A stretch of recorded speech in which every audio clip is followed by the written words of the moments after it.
but Okay. just feel free to roll. Let's do this then. Yeah, let's do it. Ready? Let's go.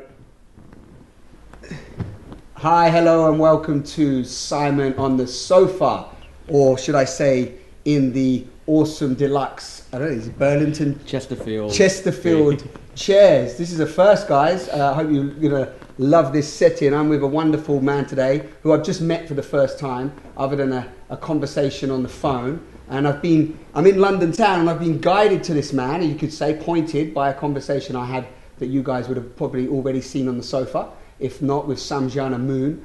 And the husband of Samjana said, do you know David? Do you know David? And I was like, no, David who? David Goodfellow. He's like, the kindness offensive. And I was like, no, tell me more. So basically he got on the phone there and then, and he sent me to this wonderful man. I'm in a wonderful building. It's surrounded by thousands of books, which you'll probably find out why. And we're just here. We're going to have a transformational conversation, and he's kindly allowed us to set up in this lovely location. So as always, enjoy. So much for lowering expectations. Okay, right. We'll try and live up to all that right now. So thank you for... Oh, that's cool. Well, yeah. How nice. You've got a very pleasant demeanour about you. So it could be worse. An hour with you sounds like fun. Let's do it. Yeah, let's do it. Lovely. Wonderful. So first thing really is, I often show up in these places and just like to show up and just connect and also not necessarily, no expectation, no agenda. I watched a couple of things of yours just because, Sure. I didn't know who you were or what was going on. Of course, yeah. And often I just like to, just meet the person, meet you. You look like you're doing some magic. So I suppose first off, do you want to just share? I know the kindness offensive.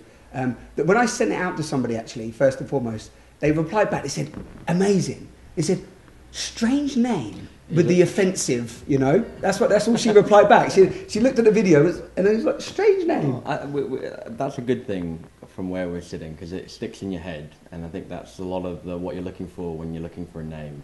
It was funny because we started the Kindness Offensive on a Sunday morning. We went out to a park, and the Saturday night before we were trying to come up with a name. And for the whole of Saturday, we were called What's Your Problem? Because our big idea was that we were going to go out into the street and we were going to stop people and say, what's your problem? And we were going to help them. And one of the kind of more worldly wise members of the group said, listen, that sounds pretty confrontational. And you might get a lot of people who don't really understand what you're up to. You want to be nice and kind and all the rest of it. But there is something a bit kind of in your face and confrontational about us and therefore our style and the whole group. So we sat there, and it's one of those weird stories, actually, the name, because the word kindness came bubbling up, and then the word offensive. In our mind, it was like the attack. We're gonna go, and wouldn't it be amazing if military people were doing acts of kindness instead of acts of warfare? That was kind of one of the subplots of the coming up with the name. And like all great things, I reckon I came up with it. My mate James reckons he came up with it. And Mark, God bless him, who was sat in the middle, he can't remember. So it's one of those things that kind of floated into the air. It is a kind of oxymoron. It does stick in people's heads. Yeah. And I think it is actually, funnily enough, a pretty good summation of the kind of irreverent but yet kind, enthusiastic but yet in your face type feeling that we bring to the streets of London and to the wider UK and hopefully one day the world, who knows. People watching, God knows where you guys are all watching this, so yeah. But it's a funny name and we like it and we appreciate it every time someone goes, that's a bit weird, because there's a lot of names for things that are very unmemorable. Yeah. And very, very confusing, especially in this kind of area. Like we do a lot of stuff with children's charities, and there's Kids Out, there's Kids City, there's all these different, and they're all wonderful groups, but they're very hard to remember the names of because they all kind of. But you remember the Kindness Offensive. Yeah, totally. And you've chosen the logo as well with the original. That's like the man pointing when it was like go to war, but you're like go to happiness. Well, this is another one of the kind of base concepts. Your viewers will recognise this as Uncle Sam dressed up as a clown. Now we call him Captain Kindness, and we see him as the good as opposed to the evil twin brother of Uncle Sam. And the base concept is that all things can work for good. Yeah, this was an idea that we were trying out, that there's nothing inherently bad. I often use the idea of bleach when I talk about this. Like bleach is the perfect thing to clean your toilet. It's a terrible cocktail mixer. Yeah, so there's nothing wrong with bleach. It's just you don't want to have it in your cocktail. And so there's good to be found in all things. And we thought, wouldn't it be cool if we could take the worst thing we can think of, and the worst thing we could think of at that moment was a poster encouraging people to go kill each other. That's what that is, basically. It's a guy saying, come join us, we've got some people you never met, we'd like you to shoot. And we thought, wouldn't it be quite something if we could turn this into a fun guy, a call to action that's actually not about hurting people, but about helping people, and extract the good from that image. And it's a well-known image that everybody is familiar with. And and it's funny, actually, I thought this existed, this guy. When I first came up with it in my head, I went looking for him on the internet. I had this kind of almost a vision of him, and I couldn't find him. So luckily one of my mates is quite good on Photoshop, and I said, well, in my mind he'll have green hair, and then we draw a mustache on him and put shades on his face, and, you know, dress him up a little bit to make him, this is fun time, Uncle Sam, this is the other side of the coin kind of thing. And people like him, especially the little kids.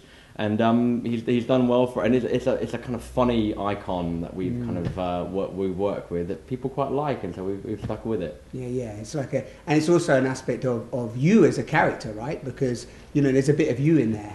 Oh, I think there's a little bit of all of us in everything. I don't think you get to do anything solo in this life ever.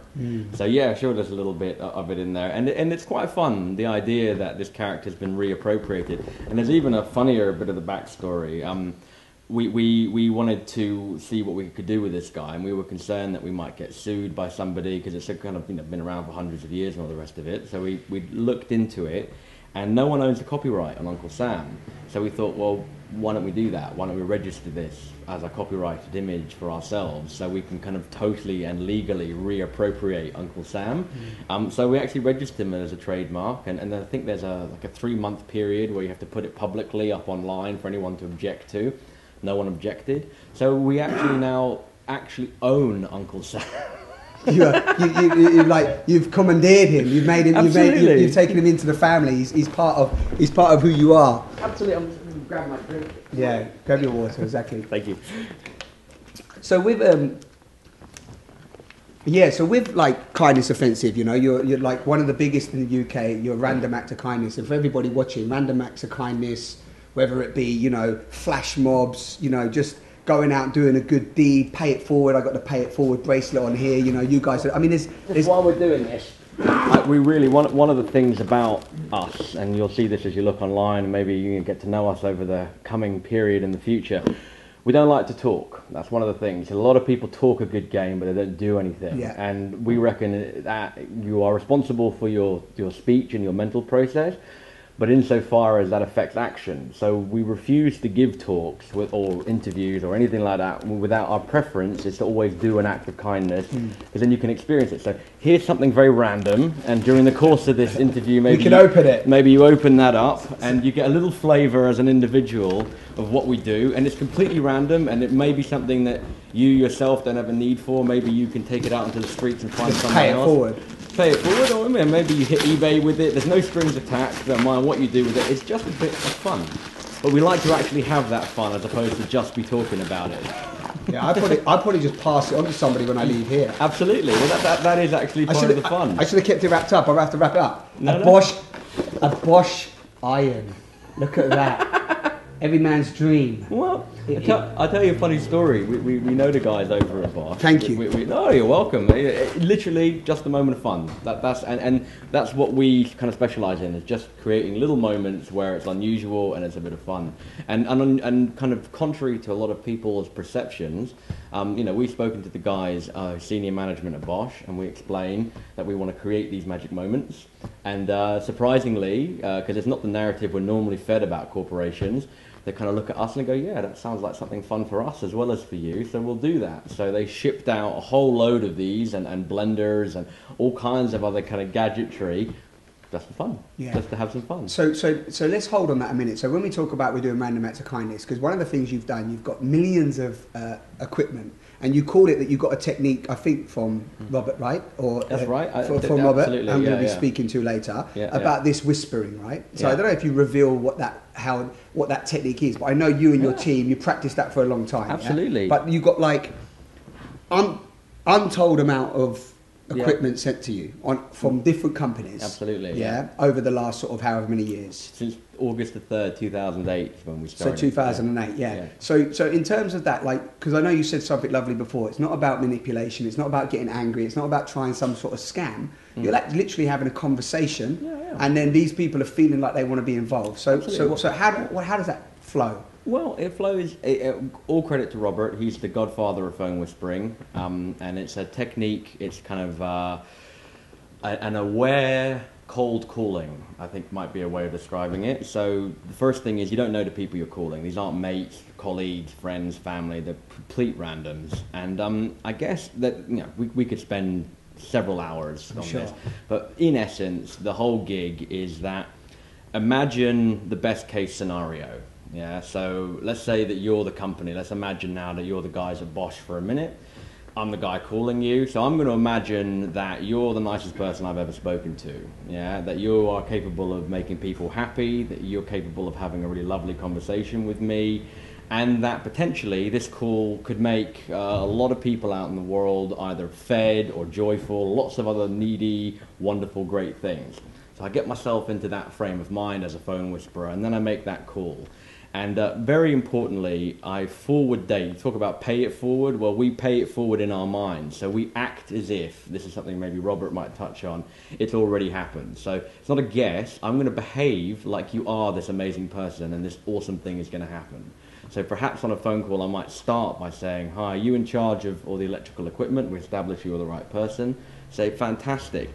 We're about to do something incredible together. Yeah, it's already, boom, we've gone away from should you, could you, into the, this is fantastic. Let me start this conversation by thanking you for being awesome. And we take it from there, really. And by placing you in a light that you could be the greatest person I've ever spoken to, most people have that capacity inside them. And when you come to them like that, they have a moment where they can decide, am I the greatest person or am I not? Am I up for fun and kindness or am I just a workaday boring person? And when you present these kind of options to people and you say, listen, one or two things can happen. You can go home tonight and you can tell your family that it was a normal day and you moved paper from file A to file B and you maybe made an extra 5% profit. Or you can go home and tell them that you're the hero of every single orphanage in London, that all the children in hospital in London are getting a toy because you decided that you were going to step into the light and do something amazing. What story would you rather tell to your family tonight? Which story would you rather tell? Yeah. And 9 out of 10 times you make this connection with these big companies and you appeal to, I think it's something universal that exists in all of us. There is a light inside all of us. There is a good guy. Sometimes it's under layers of other stuff, but somewhere in there, there's a bright being. A bit like a light bulb is always on there. Sometimes it can have mud on it. But you clean away that mud, boom, it starts to shine again. And we're looking to clean away the mud and get right down to the nicest bit of everyone we meet. And by doing that, we make these connections and we enable these fantastic events to happen and these fantastic resources to come flooding into the community to places where they would never normally go. And there are amazing people out there, and never let anyone tell you just because you work for a corporation or you haven't got a history of doing this kind of thing or anything like that. Right now is a brand new start. Every second, like Tom Cruise says in Vanilla Sky, is another chance to turn it all around. You may have never done it before, so you're going to do it today. And then tomorrow, hey man, once you've had that experience of being the good guy, you might want that again. So never let anyone sell anyone else short. That's one of the things I find on the alternative scene a bit frustrating, is there's a lot of judgment brought, a lot of doors closed, a lot of kind of judgment brought to people, like if they're in that chair over there in that building, they can't be very nice. Yeah, or they're not connected, or they're not doing something beautiful, or they don't. Yeah. And also you don't know somebody else's dream, right? You don't know really what's going on in somebody's mind or what's going on in their head. You can just assume from what you're seeing. Our assumption is that everyone's awesome until proven otherwise. So we give everybody the chance to be amazing. And you know what? There are a lot of amazing people in there. Yeah. And I think we all want to be happy and we all want to make good connections with good people. And one of the things I've learned is don't write anybody off. They may have been a mass murderer. They may work for Nestle. They may, do you know what I mean? They may have a history which is morally repugnant to you. Yeah. But equally, you know, what do we want to do with these people? Put them in a hole in the ground? Or do we want them to come out into the light and become better and behave differently and do better things? And you actually, in your perception of them and your attitude towards them, kind of helping that or not. Yeah. Yeah, because you're either holding them there, aren't you? Either holding them there with your judgments, or you're allowing them to see, the freedom of that. You're stuck in your own mind. Yeah. So is the world full of nasty people trying out to get you, or is the world full of lovely, wholesome people who are out to help? It's your choice, your state of mind, how you see things. That is the world that you'll have. So I guess this whole thing at the Kindness Offensive, to a certain extent, is an exercise in perception. We are trying our very best to put down the detrimental judgments. When I say not just detrimental to the CEO, detrimental to us. Because that's a friend I'm not going to make anymore. That's a connection I'm not going to make. That's an iron I'm not going to be able to give to my man.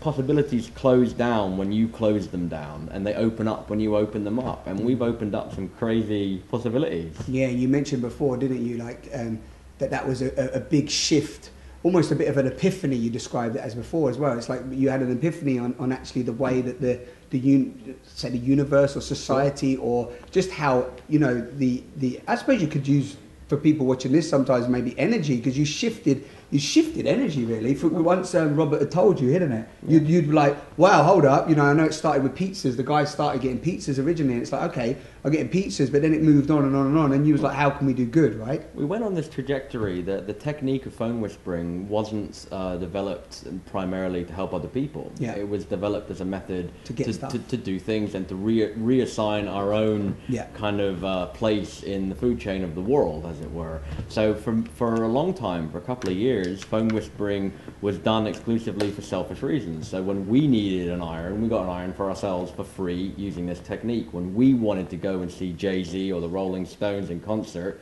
we would get tickets for ourselves.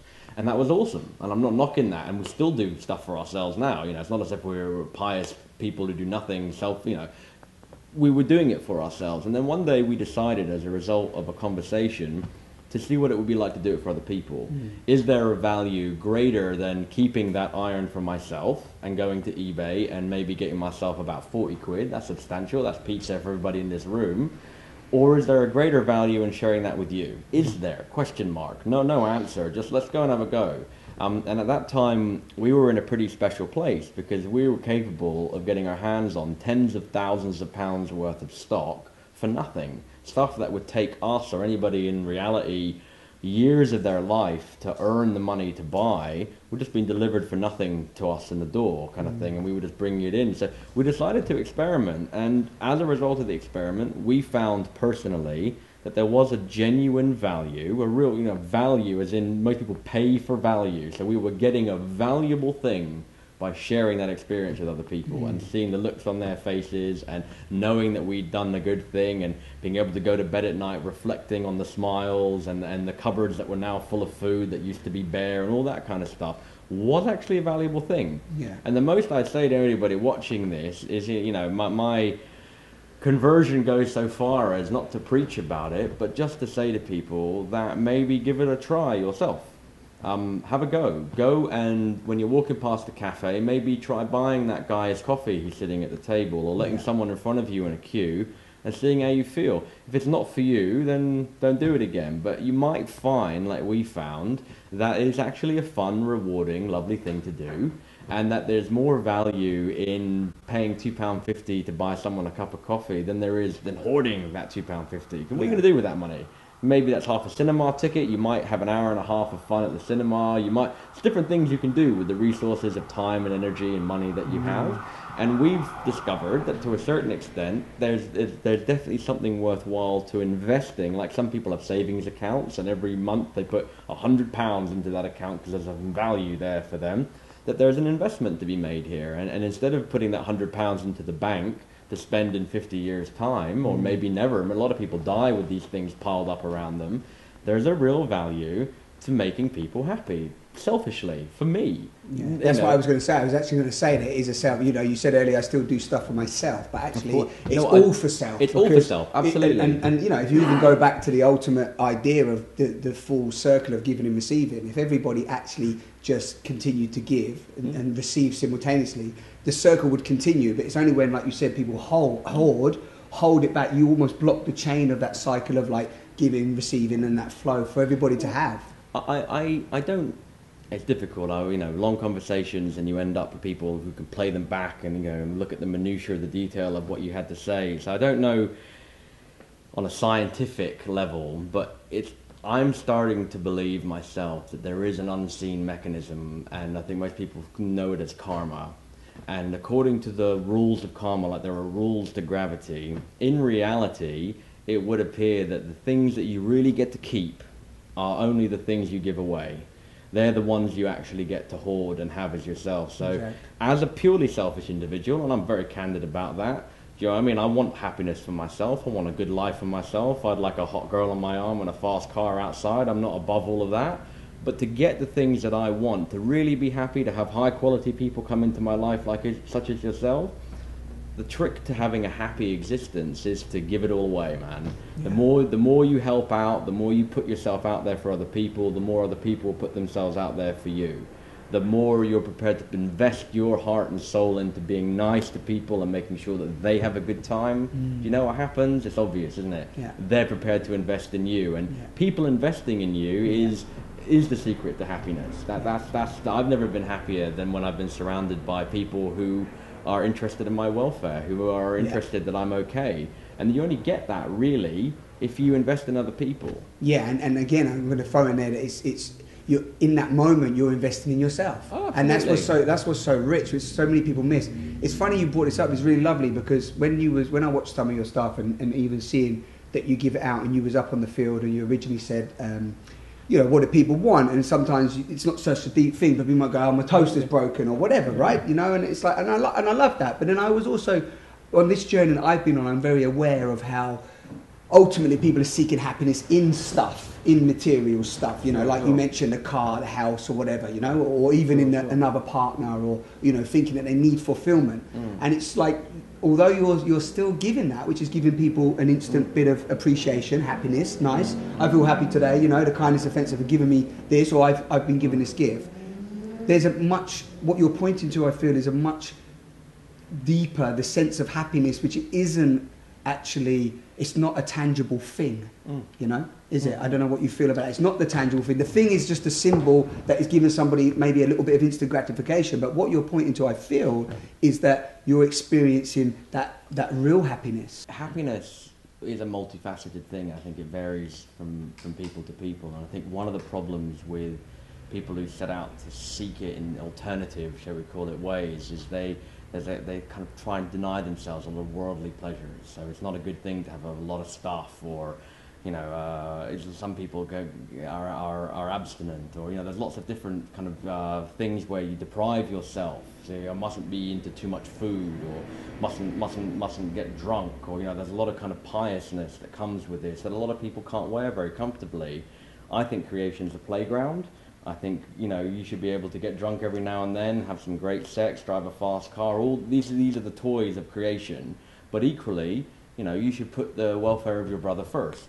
And all these things can be tacked onto you. You can enjoy all of these different levels of enjoyment and not feel bad about it. And no one should be giving the finger to any of these things. They all have a place, like the bleach we spoke about. There's a place for bleach. It's to clean your toilet. That's right. You want to have a bottle of that in your archive, kind of thing.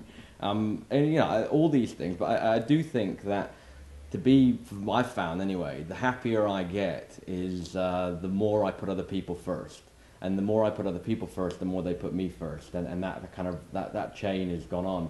But I do find it, some of the paths to happiness, like I think a monk is probably a good idea of what I'm talking about. That's an extreme version. So with the monk, you've got someone who has cut themselves off largely from the world. They're definitely not enjoying any relationships on a physical level. They're not eating exquisite foods, and there's a lot of things they're not doing. They're kind of really refining it down.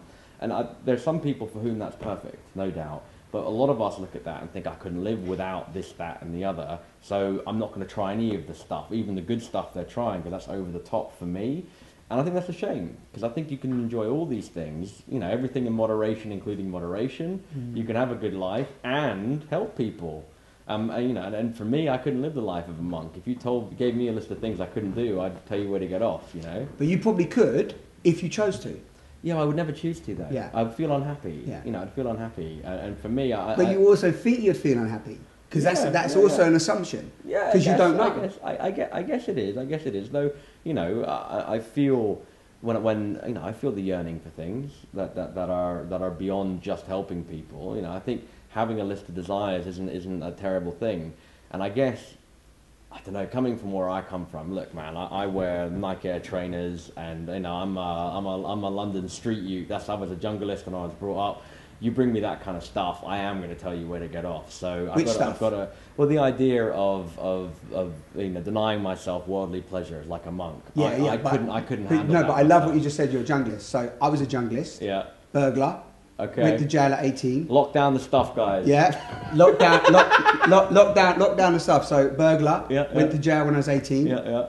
Burgled more stuff than you've ever given out, probably. Okay. Right.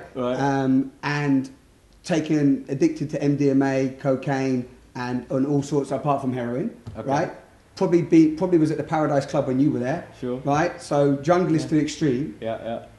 Yet I've also moved beyond the need for any of that in my life, from a place of like understanding what it was doing or serving for me at that age. So I'm not. So all I'm saying, I'm not saying don't stop it. But for me, in terms of happiness, I'm always interested in what is being covered up by the idea of what we think we need in order to have happiness. I guess for me, it's broad strokes. I guess it's a personal thing. Everyone's life is a personal thing. Yeah. And so that's why I stop short of being prescriptive. And also I kind of would be an advocate of saying there's no shame in enjoying things either.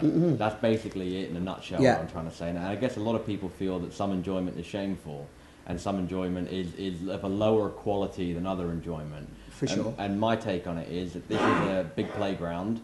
And you know, sometimes, you know, hamburger is a pretty low form of food, if you like. It's not a fragua truffle, but sometimes a burger is exactly what you want, and you shouldn't beat yourself up about that either, right? Right, I love it. I love this conversation. It's going in a very burgerish way because this is my thing. What you're saying, I hear, and I know many people agree. What you're saying is a truth. But I suppose where I find that a lot of us are, and this could be my own judgment and projection, is that we do certain things, and you spoke about karma, without the full understanding of what that ripple effect of consequences are, right? Hence why, you know, like I said, I was a criminal, right? So, you know, it's at the time of being a criminal, I was like, okay, I was crime because I was doing my thing, I was in the gangs, etc., right? You know this background probably just as much as me. Sure. So I think what comes to me when we talk about burgers or having a drink, and it's not even about those things, but whatever, you know, whatever is in that broad spectrum, is just actually the consequences of the ripples effects of that, which is pretty much what you're saying about this great kindness you're doing, right? Could you imagine how many the ripples that you've created, or you and the team have created in what we're talking 4 years, 6 years? They've got to be, when you talk about us or anybody, you know, the holier than thou and the elevation.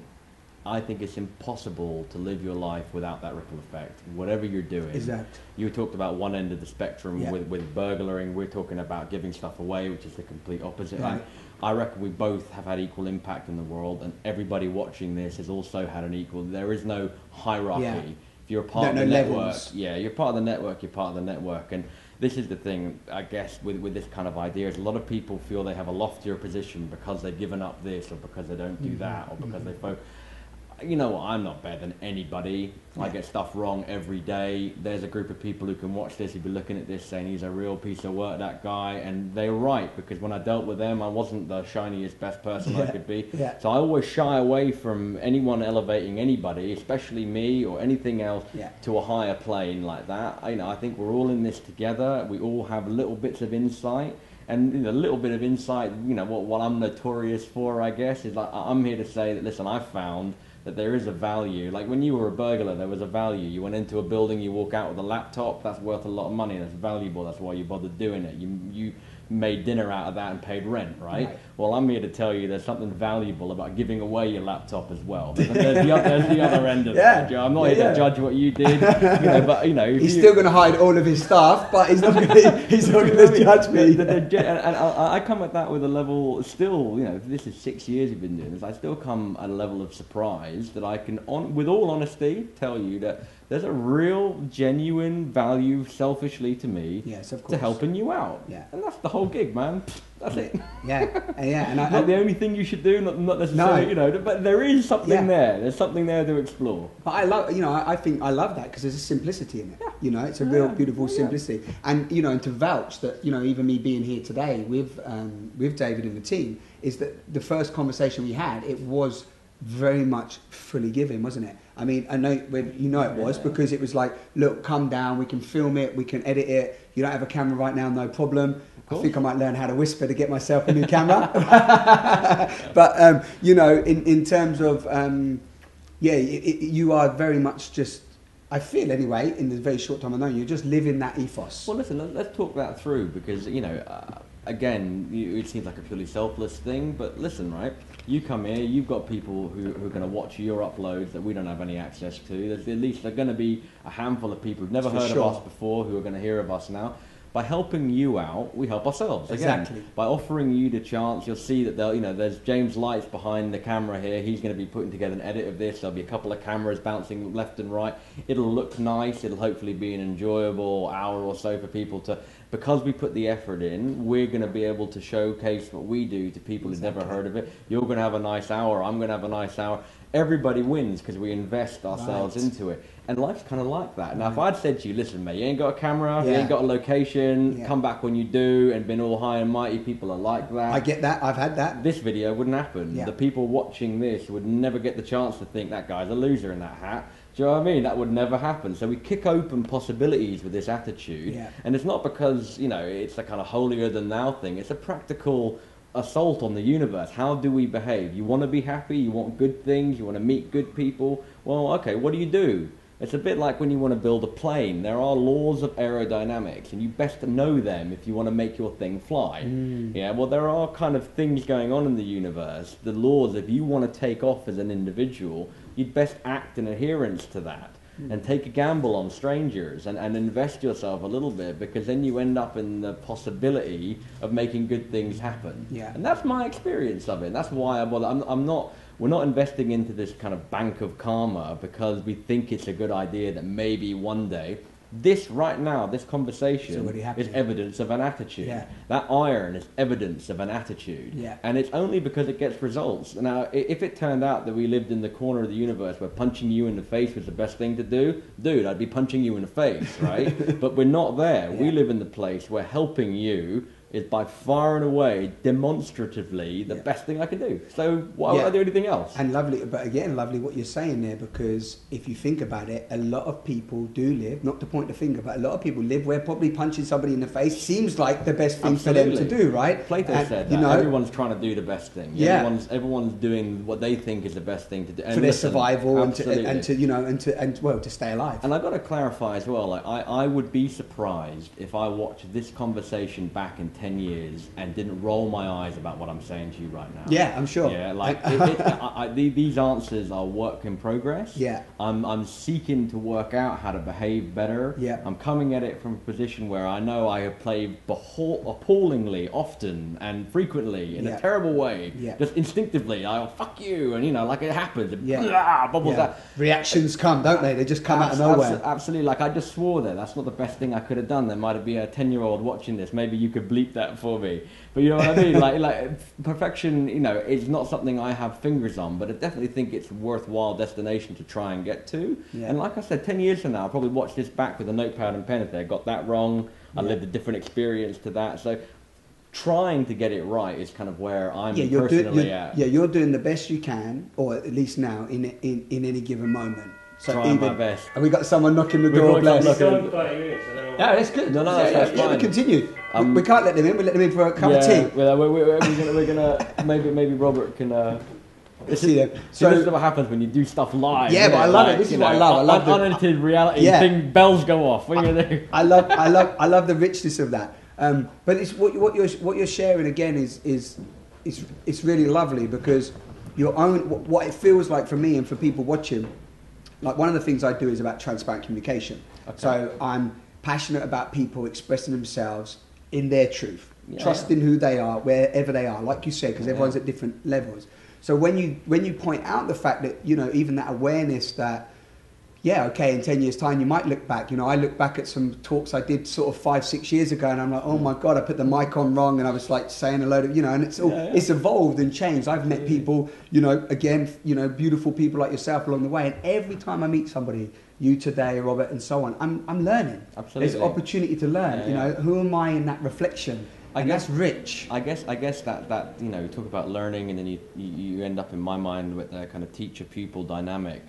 I very much am a pupil of creation, and I'm very grateful that I've encountered a few masters along the way who have lessons to teach me, and I've been in situations where I've chosen to learn things.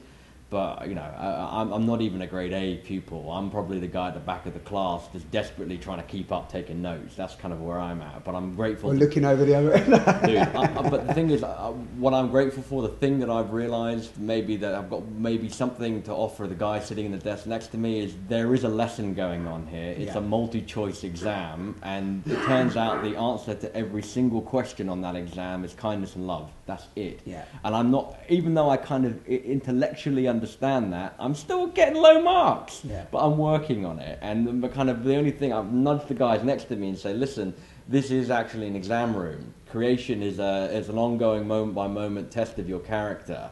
So, you know, when you get that multi-choice, what do I do now? Do I give you an iron? Do I punch you in the face? It's a multi-choice, isn't it? Well, that's a better answer than that answer. And we can all kind of maybe help inspire each other.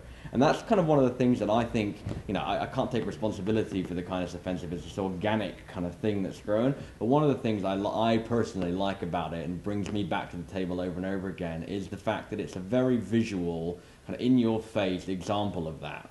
We take this seriously. We are attempting to come up with the right answer, and we kind of know it's somewhere in that direction, and we're letting off confetti cannons and sounding off horns about it, because we would like as many people to come and help explore this area as possible, because there's good stuff there. Yeah, it's like you're with that energy as well. There's a magnetism, because you're pulling in, you know, I know there's you and two friends, with Robert, right? There's a core team of 4 or 5 of us. 4 or 5 of you, but you, in one of you mentioned that there's over, you have 200 or more volunteers sometimes. The biggest event that we've ever held in one place has been around 300 people who turned up at one time. On our mailing list there are 6,000, and we've got videos out there that, you know, 750,000 people have watched individual videos. So there are people paying attention because it's quite noisy. And then what that means is we get a lot of teachers come to us. A lot of teachers want to come and kind of teach us lessons about what we're doing and how we're doing it, and come and join in and stuff. It's good fun. And it's growing, and you're enjoying that. It's like an organism in its own way, right? You're just growing and birthing and moving and shaping. One thing for sure, the kindness offensive is much bigger than any one of us now. It's an ideal, I guess. It's the ideal that it's fun to be kind. And I think that's a fantastic idea. I think if as a culture we could embrace the idea that you could have selfish fun being nice to other people, I think that would actually be a really profound truth to hold on to. As you're saying that, I think we might name the video this. Okay. Fun to be kind. Yeah, I love that. Fun to be kind. It's fun to be kind, because I'm going to just track back a tiny bit, because you mentioned something lovely a minute ago. You goes, like, all answers are happiness and love, you mentioned, yeah? So just, you know, using that word, which I know is a loaded word in the world, but, you know, that, you know, what's your experience of that love? Because, you know, it's like, it's a very much a, you know, I know you're being very humble in the way that you're growing and learning, and that's beautiful. I like that in your nature. But you have a huge heart. Yeah, you have, whichever way you look at it. Right, no, but you have a huge heart. So and the team and so on. And it feels very much that there's a love. You're loving what you do. You're making other people happy, which is a loving thing to do. We're trying anyway. You're trying. You're doing. You know, but I think you're definitely having an impact and making results. That's very big of you. Thank you. In what I've seen so far, you know, I'm very grateful. We are trying. Yeah. So, you know, if you think we're succeeding, then maybe we succeeded with you. That's a nice thing. Right. You know? So, you know, one person at a time, right? Absolutely. So you know, so from that place of love, you know, is it ever been like, wow, you know, it's now like, you said it's bigger than you. Is there something driving that behind you guys now? Have you surrendered to something like love? I don't know I don't know. I would love to have fully surrendered. I still think I'm on the attack. I think what it is that I don't know. There are some kind of cosmic laws of creation, and it's not so much that you surrender to them, but if you live your life in adherence with them, then it's a lot easier. It's like the plane analogy is a good one. If you build your craft in adherence with the laws of aerodynamics, you have less resistance and you fly. If you don't do that properly, like they did for many hundreds of years and they didn't know what the laws were. We've got 10 minutes left. I love that. So happy we blew the horn. That is the example of the horn that blows when all of a sudden gifts have come. We could have opened this now. We could have opened that now. We could have opened it now, yeah, a little bit more. And then we get one. We're here. Normally they let off confetti. So a little bit of confetti. Normally that goes off. You get the spirit. But it's one of those things that I think that if the more you get it right, the easier it is to fly, the more it is to move. So I don't know how much, what else is going on, but the more these principles more I embody these principles, the less friction I get from the world. And I get a lot of friction from the world, so I'm well up for that. Yeah, lovely. So again, as you're speaking, I like the idea of that aerodynamics. So in terms of, you've got to this point, you've got a beautiful team, you're getting opportunities, you've got this sort of technique down, you could say, of giving, receiving, it's beautiful. So from a sort of, I know you said going out to the world, just what's some, because you dream big, right? You've realised that the opportunity to dream is dream big. So do you want to share some of your dreams, either personal or collectively with the team? Well, I've got a dream. And I don't know, this is setting the bar pretty high, but my dream would be, and we may never know if this dream comes true, but there are people watching this, so join me in my dream. My dream is at least one person, so you know who you are out there, at least one, when they watch this, will get up and go and do something kind.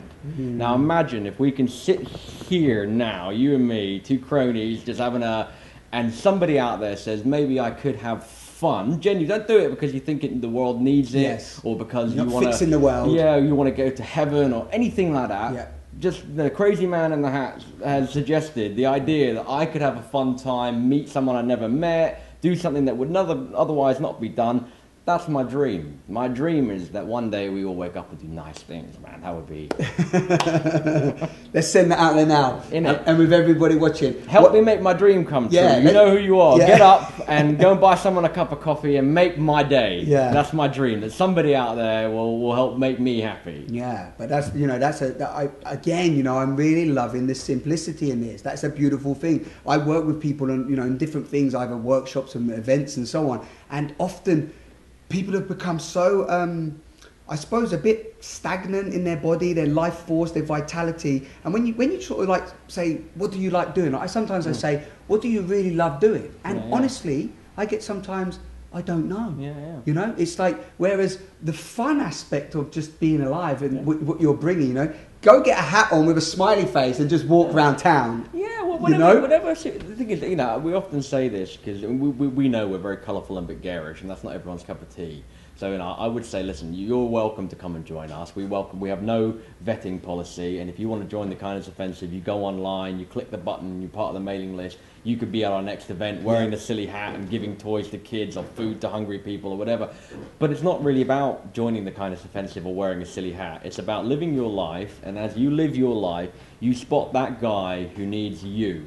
And he doesn't need me because I'm not there. He needs you because you're there. Yes, exactly. And to play your part in your own world and get the maximum value out of your own personal, selfish life.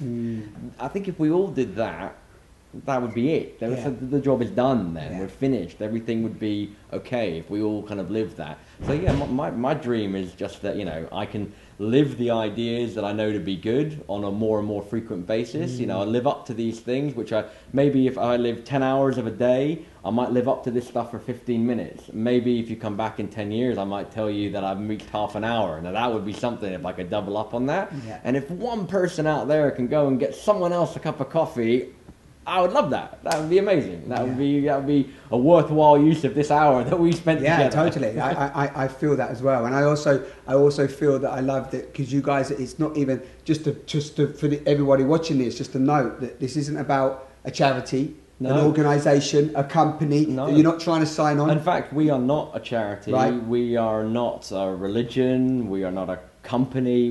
There are no paperwork exists. We don't even have a bank account. Right. The Kindness Offensive is an idea that exists in our heads.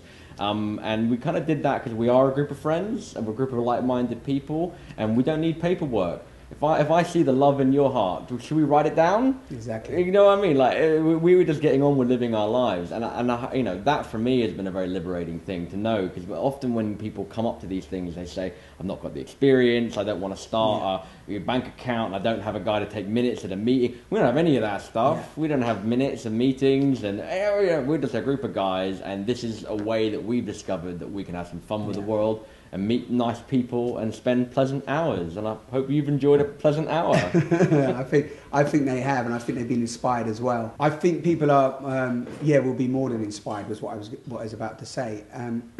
In just the simplicity of it. Sometimes I have this saying that simplicity is divinity, and you know, and I just feel that often people in general, especially in my own life, it's often just complicate things. And love is simple, happiness is simple, buying somebody a coffee is simple, smiling is simple, holding the door open is simple, you know, all these little things. Lincoln said that God must love common people because he made so many of them.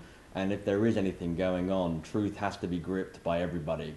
Truth and love and compassion, all these good things can't be sophisticated intellectual ideas only achievable by a few determined people. If these things are real and there is really a sense of love around, they should be available to everybody and must be available. It must be, right? Yeah, must like be the available. oxygen we breathe in, it's there. Absolutely. You know, we haven't got long left, so you know, I'll leave you with a couple of ideas. One is that if you believe in the power of love and don't worry about anything else, what is all-encompassing can have no opposite, and if you have an idea of anything dark, it's just your fantasy.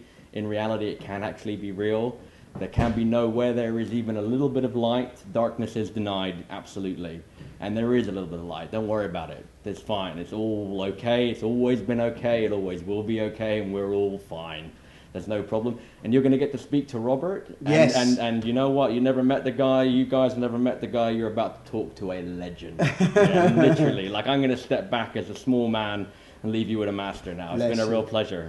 I always hug. You so always come hug. over. I like that. Let's have a hug. Thank you so much. You get this on the camera, but he is a lovely guy to sit down with. Yeah, I know devices can give you different impressions because you go from the 2D. But lovely time with you. Thank you very much for having me on your beautiful show. Yeah, thank you for giving me the opportunity. Thank you very much, guys. Nice. I don't know which camera. Bye-bye. This Peace one out. here. Can I just say something? Whatever, just to finish off for the guys watching. Thank you as always for tuning in. Please subscribe to the channel. The links will be there for the Kindness Offensive, but just Google them, you know the rules. Yeah. And just continue to share these, because it is all about us coming together and sharing, you know. These are given to you as free content, and it's just the more you share, the more people get the opportunity to meet beautiful people. The more you share, the more you get to keep. There you go. Take care. Bye-bye. Nice. Awesome.